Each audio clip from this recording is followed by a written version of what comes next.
welcome. I'm Parul Sharma and you're watching Zoom TV. Today is a very special day. It's International Yoga Day and I have an even more special guest with me. Please join me in welcoming an actress who takes her fitness really seriously but makes it look effortless while she's at it. Hi Alaya F, welcome to Zoom, welcome to the show. Happy International Yoga Day to you. Thank you, to you too. मैं नहीं करती हूँ, but I will take it. I'm like a fake yoga enthusiast, but I will take it. No. Okay, so tell me, what space does yoga hold in your life, even fitness for that matter, and like how important is it to you? What is the impact that it's had in your life till now? See, fitness has been a big part of my life since I decided to become an actor, because how life had it is around the same time I found out that I had PCOS, Right. which by default makes you gain weight a lot faster than you perhaps normally would. You have lots of skin issues, multiple issues associated with it. Excruciating pain. During your period, so many things. But the main thing that I saw change really drastically in me was that I was someone that could eat whatever I wanted and I never put on weight. And then suddenly I saw the weight coming on and I was confused by it. And I didn't realize it in the start. And then someday there comes a photo where someone clicks a photo of you and you look at it and you're like, that's me? And I remember having that moment and being like, oh, but I want to be an actor.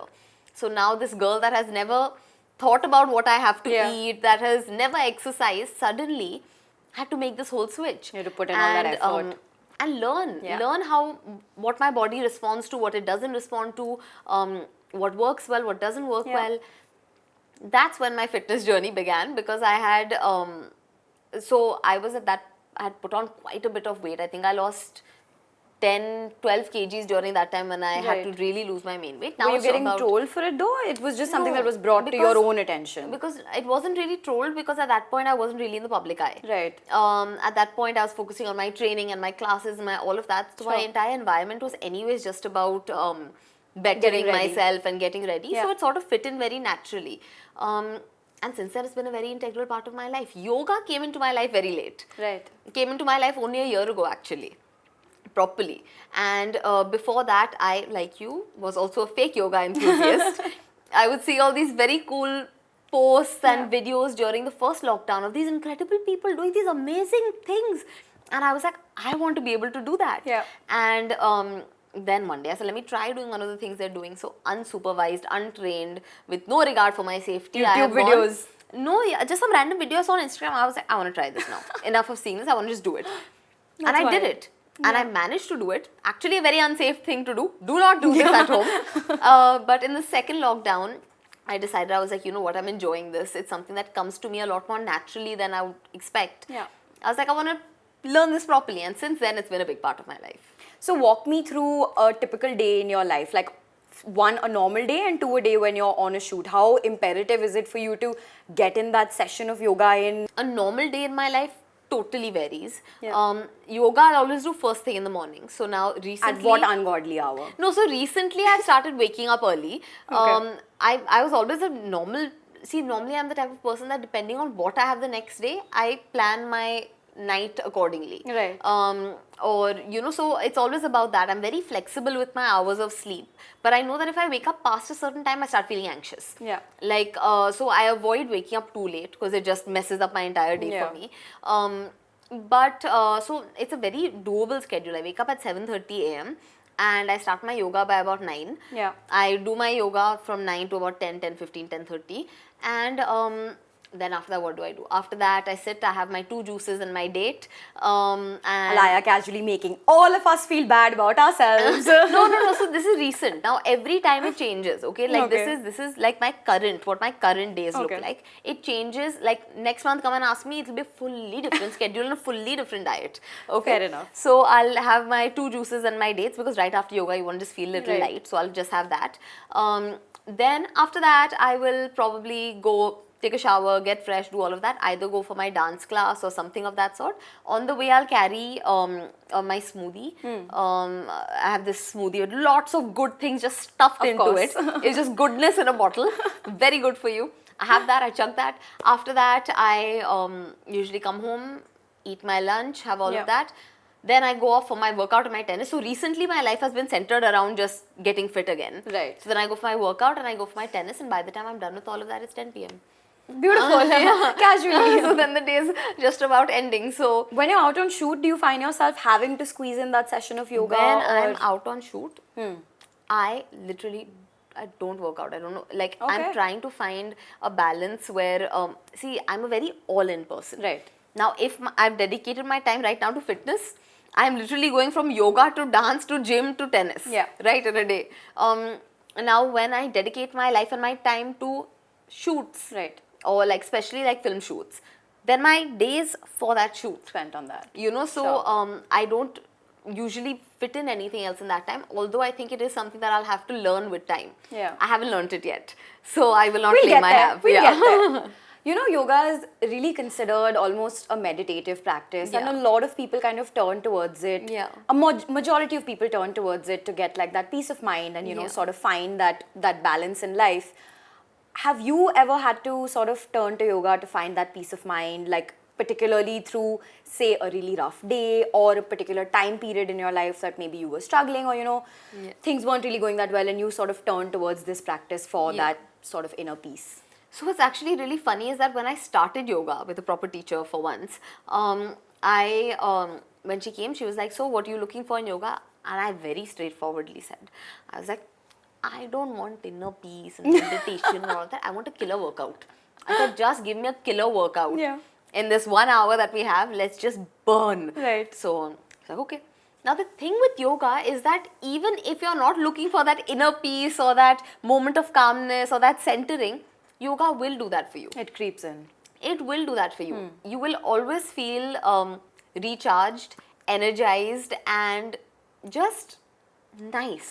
Right. You'll feel a lot more positive. You'll feel a lot more recharged, and a lot of the time, you know, I feel like it just sets a very good tone for where my day starts. Like, a lot of the time, if I've had like a rough night, or you know, the morning I don't wake up feeling particularly great, but I make myself show up and do that 1 hour of yoga, Sure. I'm always thankful for it after. And I always feel so glad that I've shown up and I've done it, because it just changes my tone for the day. In completely. practicality, do you remember like a particular day or like some period that like really stands out where you were like, okay, this is a Well, shitty I day mean, and I'm gonna make it of better? you saying period, when I was on my period, it really helped me, because Right. you know, you have cramps, your mood is off, you're not happy, Yeah. you know, everything Bloated. you're bloated, you're not feeling your best, Yeah. mentally, physically, skin wise, temperament wise. Absolutely. And I remember just like I was having a miserable morning and I had lots to do in the day, and I was just like, oh my god. And I realized it was too late to reschedule my yoga class or whatever. Right. And I remember just being like, you know, power through, just do it. And I did it, and I just felt so much better after. So much better, because it stretches your body out, it warms your Yeah. body up. There's just so much that happens. Now, I will not claim to know the science of it or how it helped me or why it helped me. I just know it did help me, and it continues to help. And I'm sure anyone that practices yoga, even in just like a once a week Right. sense, can attest to the fact that you do feel better after every single Yeah, class. there's like an actual Yeah. change and an actual You difference. actually do feel mentally cleaner. Yeah. Yeah. Being an avid yoga practitioner, tell me, what is a misconception about yoga that like, when you actually start practicing it, you're like, yes, honey, yes, I. There are two very contrasting myths. One is that people think that yoga is very hard and you need to have a certain level of something to be able to like really do yoga. Sure. That's fully wrong, because yoga is the most customizable thing. You can do it no matter what age you are or what your physical ailments are. There's always Right. something that can be customized, or what you're looking for from it. And the other one is what all the gym bros like to think, which is that Gym yoga is so bros. easy. Like yoga, yeah, like it's like more about movement and like, you know, inner peace and all, no bro. And it's like that, nothing pisses me off more than that. I'm like, just come to one of my yoga classes. I don't know which ones you've come to. Come to mine. Come to mine on a day I tell my teacher, today I want to burn. And then we will see who is standing by the end of class. That is such a good gym bro impression. Yeah, because like it's always about like, yeah bro, but like, you know, it's like, Do you see how much I lift, bro? yeah, oh my god. So they're both very contrasting myths. Right. Both very wrong. Going a little bit into your Bollywood professional journey, it's been about plus years since you've had 2.5, yeah. She's like, I have the date, the time, the I second, do. I remember it all. Yeah.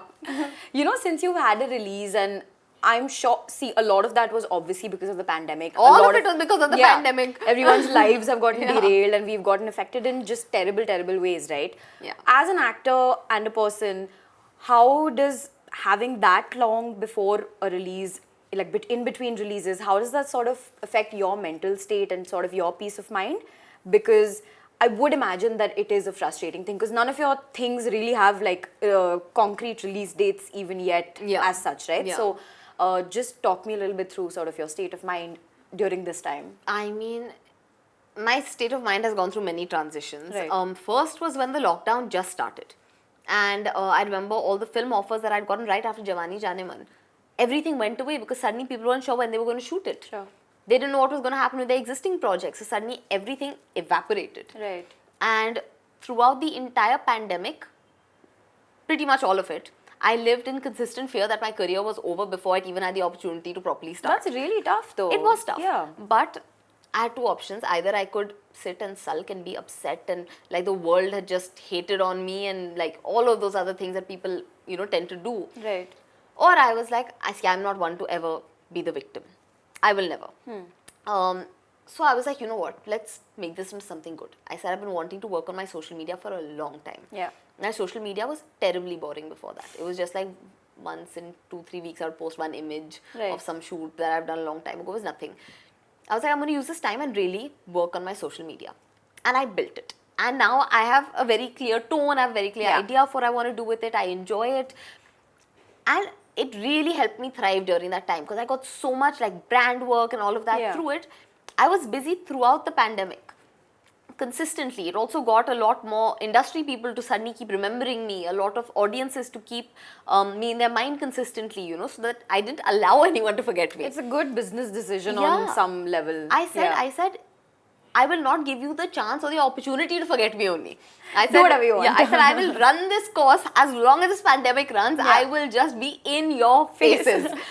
And so that's what I did. And it gave me a sense of purpose again, which really helped me during that time. Post-pandemic, everything, when everything started opening up, everything lined up like this. Right. And I remember after the second wave, between the second and the third wave, because no one knew the third wave was going to happen, we thought it was done after the second one. Right there in the middle, there was a 3-month chunk where I shot 3 movies in 3 months. Yeah. And I felt so satisfied. It was like I finished U-Turn and came back, and the next day I was on the sets of Freddy. And between that, I was shooting another project that, you know, was taking alternate days. In between that, my brand commitments. In between that, all of that. So it was like a surge of work that reminded me that I don't need to be scared. Right. And so now, of course, I feel impatient. I feel restless. I feel like, you know, I just wanted to come out now. There are 3 fully shot projects waiting. But I've also learned that everything happens for a reason. And there is a time for everything to happen and unfold when it's meant to. And I'm just trying to constantly just trust in that. And yeah, I'm keeping busy till then, always. Sound a little self-enlightened, but I like it. I like it too. Talking about Freddy, now that you've mentioned, how was that experience of sort of shooting for that? What is your rapport with Kartik, who is doing insanely well for himself and just has had like great openings in Bhool Bhulaiya and everything? What is that rapport like, and what is the experience of shooting for that like? I know you guys wrapped really quickly, right? You managed to finish it fast. Yeah. Firstly, the set of Freddy was just amazing. Every single person on that set knew their job so well. Just delivered in the most happy, positive, well-organized, proper way. Like everyone was there about the film. Everyone was so good and so invested in the film. Everyone had such great energy. It was a joy to work on that set in every sense of the word, you know. Kartik is phenomenal. I think he's incredible generally, and I think in Freddy he's exceptionally incredible with what he's done. So yeah, I mean, it was a wonderful experience, and I'm just excited for it to now finally come out. Finish this waiting. Yeah. But all this, everything happens when it's meant to happen. All this is not in my hands, so I will not stress. Thank you so much for joining me, Alaya. It's been an absolute pleasure. Hope to do this again multiple times when all your releases come out back to back, and good luck for everything. Thank you so much.